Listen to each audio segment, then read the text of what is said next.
Moms, pernah nggak sih ngelihat anak kecil pakai kacamata? Bukan kacamata yang gaya-gayaan gitu ya, tapi kacamata yang membantu mereka untuk melihat. Kadang emang kalau kita ngelihat anak kecil pakai kacamata tuh, ih lucu ya, unik gitu penampilan mereka pas pakai kacamata. Tapi di sisi lain, mungkin kita juga mikir, kok masih kecil udah pakai kacamata ya? Bukannya kacamata tuh biasanya kalau udah mulai gede gitu baru pakai.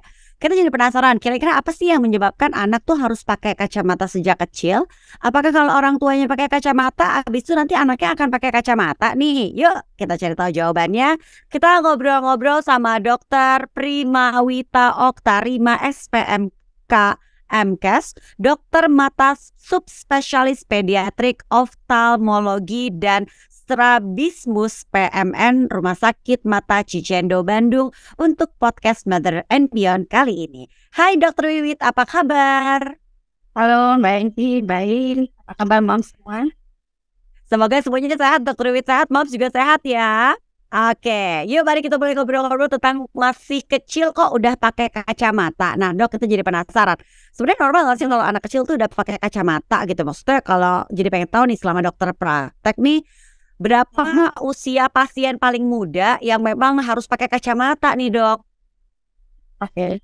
Ya, sebelum kita bicara tentang kacamata, kita mesti tahu dulu nih, kacamata itu buat apa sih? Sebetulnya kacamata itu untuk membantu supaya lihatnya lebih jelas karena dia punya kelainan refraksi disebutnya.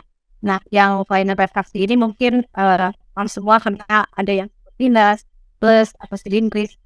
Makanya untuk bantu kelihatannya butuh alat bantu kacamata. Kacamata ini bukan penyakit, tapi dia karena ada kelainan di bentuk bola matanya, makanya akhirnya sinar yang jatuh dari depan atau luar itu jatuhnya ke persis di saraf mata, dibantu difokuskan sama kacamata. Jadi Oke, sebenarnya dibilang normal, ya ada kelainan pastinya, kelainan refraksi. Nanti dibantu sama kacamata supaya lihatnya oke lagi kayak anak normal ya. oke. Jadi tadi kan ada beberapa faktor yang menyebabkan anak harus pakai kacamata sejak kecil ya dok ya. Nah faktor keturunan itu juga salah satunya nggak sih dok? Ya betul. Jadi kelainan refraksi atau kacamata ini ada dua penyebabnya, bisa genetik ini yang diturunkan atas herediter, atau environment, kebiasaan nanti kita ngobrol lebih panjang. Ya, ya. Penasaran nih, kebiasaan. Kita langsung pengen tahu nih dok, apa sih dok kebiasaan yang membuat akhirnya seorang anak itu jadi harus pakai kacamata dok? Pasti salah satunya gadget ya, iya aku nuduh deh. Tapi benar sih. Jadi kalau minus, kebanyakan kan memang karena bawaan bola matanya itu lebih panjang ya. Nah, titik bola mata anak ini masih elastis banget nih. Kalau dia lihat terus-terusan, salah satunya gadget ya, HP dipantengin terus gitu. Bola matanya akan semakin melar, semakin panjang ya, muncul atau minus jadi nambah hal yang sebelumnya. Jadi gadget memang kayak gitu. Kemudian kebiasaan anak-anak sekarang semuanya permainan ada di dalam ruangan, jadi kelihatan dekat lagi ya kayak gitu ya. Jadi kelihatan jauh dia kurang. Jadi baiknya sih memang lebih banyak aktivitas di luarnya, jangan Gitu. Oke, ini salah satu jawaban dari kalau kita bertanya, oh pantesan anak zaman sekarang tuh lebih banyak yang pakai kacamata dibandingin anak zaman dulu ya. Karena kan kalau zaman dulu kan permainan masih kebanyakan di luar ya, jarang banget main di dalam ruangan. Nah, tapi kan kalau zaman sekarang anak rata-rata tuh depan gadget atau mungkin kalaupun main di dalam ruangan. Kan kita tahu misalnya permainan sekarang juga di dalam ruangan ya kan. Jadi itu kali juga salah satu penyebabnya ya. Nah dok, kita pengen tahu juga nih, apa sih gangguan penglihatan yang bisa dialami oleh anak usia dini sampai dia tuh harus pakai kacamata dari masih kecil dok? Kelainannya yang banyak dikenal memang itu ya, minus plus sama silindris. Jadi bisa aja kalau misalnya ketemu anak kok masih bayi atau anak dia kalau udah pakai kacamata, iya dong itu memang butuh gitu. Jadi misalnya punya kelainan mata katarak, misalnya ada anak salah satu artis yang seperti itu, kita nggak bisa pasang lensa tanam terus mengharuskan dia lensanya di luar, kacamatanya jadi tebal banget. Ya nggak apa-apa, yang penting lihatnya bisa benar gitu. Walaupun dia pakai kacamata sejak di Oke, oke, baik. Tanda-tanda anak memerlukan pakai kacamata tuh apa? Kayaknya salah satunya ini ya dok ya, sering memicingkan mata gitu kalau buat ngeliat kan gitu ya. Karena pakai kacamata ya dok ya. Jadi kalau lagi nggak pakai kacamata pas ngeliat jauh nih dok, pasti iya matanya kayak jadi dipicingin, disipit-sipitin gitu karena kan biar bisa fokus. Nah, apakah itu jadi salah satu tanda yang apa diperlihatkan oleh anak-anak nih di saat mereka tuh, ah ini udah harus pakai kacamata nih. Benar banget lah yang diingat anak tuh biasanya nggak pernah ngeluh apa jarang banget ngeluh ya karena dia nggak tahu yang dia mas tuh kayak apa. Jadi kalau udah waspada kalau anak udah mulai melihatnya gitu ya atau melihatnya harus dekat. Misalnya dia nonton TV ke depan lagi atau kalau di kelas dikira bandel tuh sama gurunya dia maju lagi ke depan lihat apa. Iya bener. Nggak kelihatan ya dia pintar makanya dia maju supaya lihatnya lebih jelas gitu. Atau dia harus nutup sebelah mata sih atau suka pucak-pucak mata gitu Ya, oke. atau lihatnya harus miring-miring atau kalau anaknya udah besar sih mungkin dia bisa mengeluhkan ya Ya, tingkah gitu ya padahal padahal mata goyang-goyang mata anak goyang-goyang biasanya anak-anak yang belum bisa mengeluh atau preverbal atau matanya juling jadi nggak simetris gitu atau ada kelainan mata misalnya kelopak matanya turun. Terus diwaspada ada orang tua begitu ada tanda-tanda tersebut periksa karena lebih awal atau lebih tinggi atau lebih banyak. Oke. Nah, diagnosa anak-anak yang harus pakai kacamata itu seperti apa dok biasanya? Ya, diagnosanya rata-rata miopia ya. Miopia itu mungkin dikenal sama orang awam sebagai kacamata minus, rambut jauh kayak gitu. Hipermetropia, rambut betah atau plus. Kemudian ada juga yang skinnitis. Bisa juga disertai dengan kelainan-kelainan mata yang lain. Misalnya dia habis operasi, jadi diagnosanya nanti ada skedopatia atau berkaitan dengan berbagai simptom lainnya seperti mapan. Oke.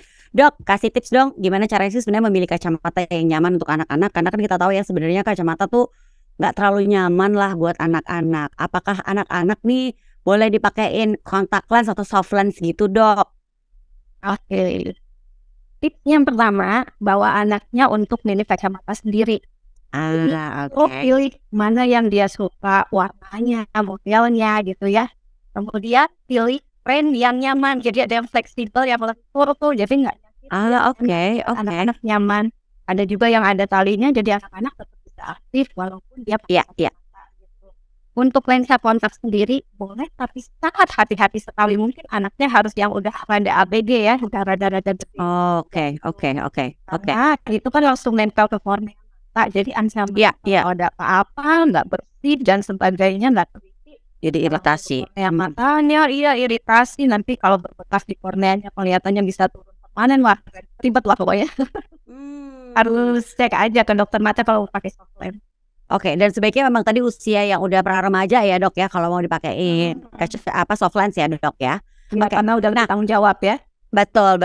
Untuk kasus mata minus pada anak-anak itu kan kayaknya lumrah ya dok ya terjadi ya kak. Tapi kalau misalnya kayak masih kecil tapi udah pakai kacamata plus, nah itu kenapa ya dok ya?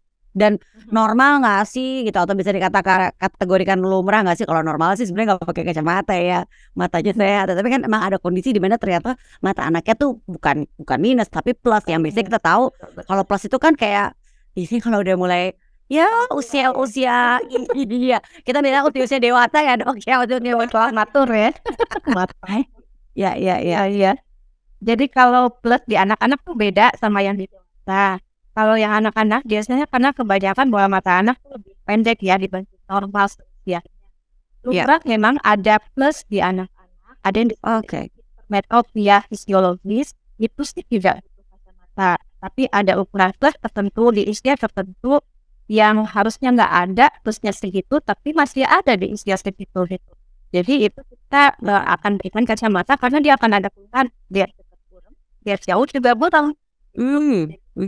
Karena bentuk bola matanya lebih pendek sehingga jadi cahaya jatuhnya lebih di belakang gitu ya lebih efektif bola matanya itu pakai kacamata plus. Kalau yang dewasa karena perubahan atau penurunan kemampuan untuk memfokuskan dekatnya jadi ototnya nih yang sudah mulai ada kaku beda plus di orang yang sudah matang tadi dengan plus di anak-anak Oke, oke, baik dok. Dok, selain saya yang bertanya nih ya, kita kan juga memberikan kesempatan buat para moms yang ada di WhatsApp grup kita untuk bertanya nih seputar tema kita hari ini, masih kecil kok udah pakai kacamata. Nah ini ada pertanyaan dari Mom Lita yang juga ada di Bandung nih. Kita dengerin ya dok ya.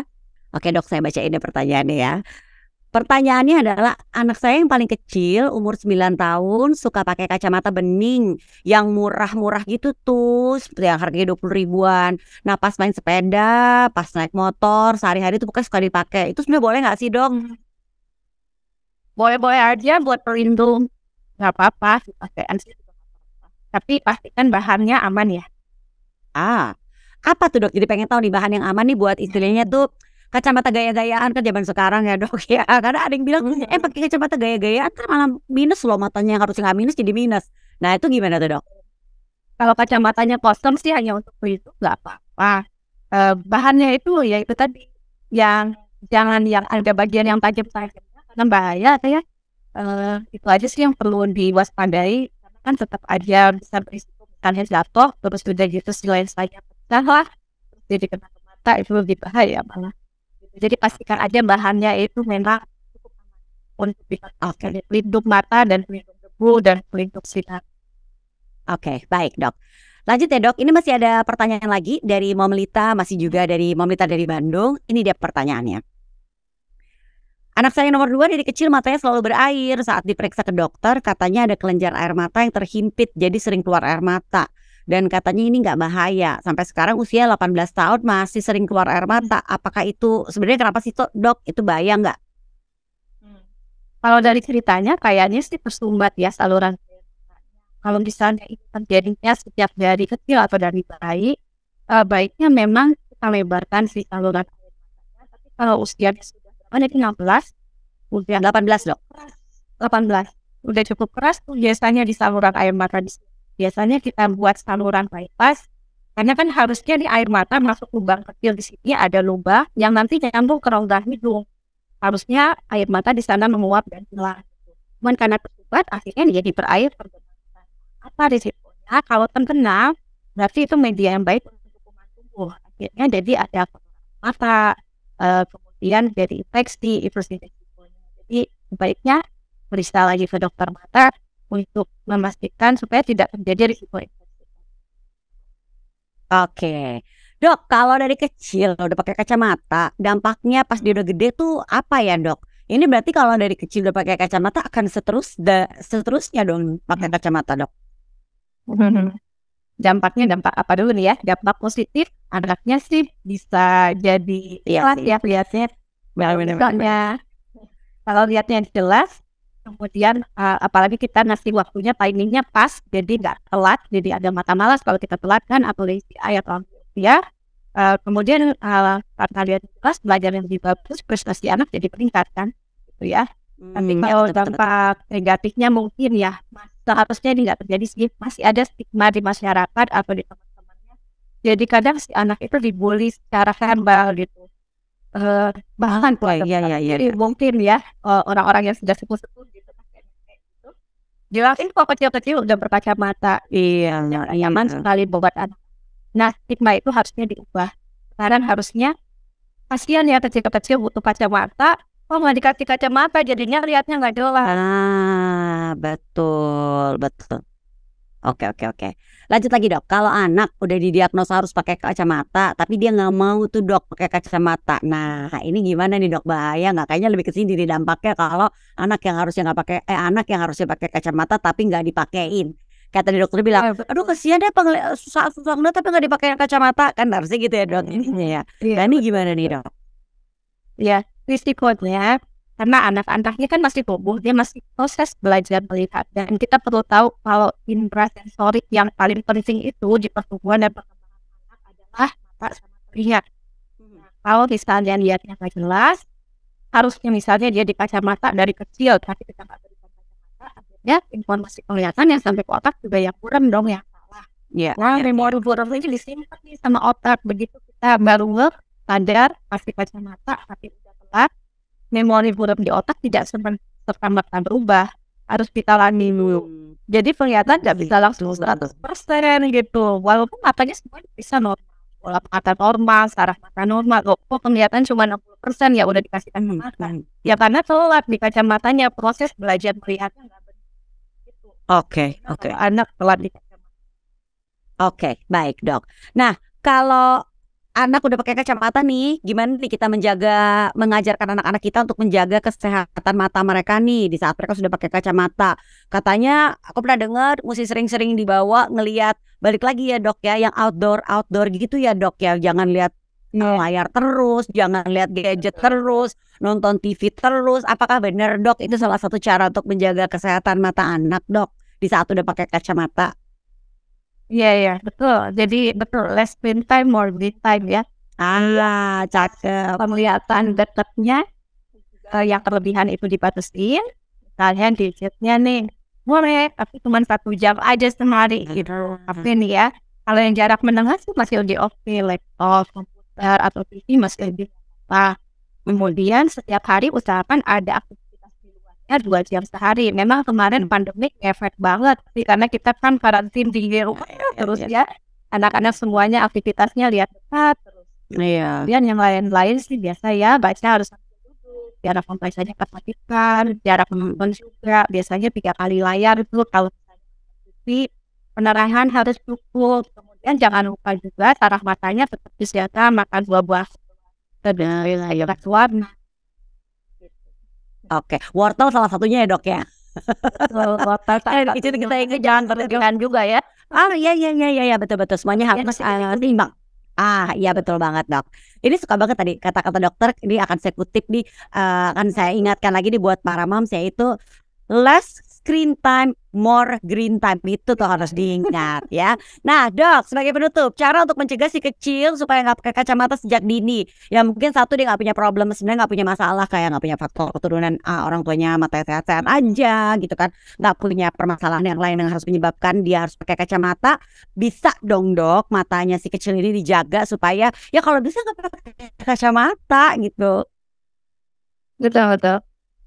Mirip ya sama yang tadi yang sudah berkacamata. Ya.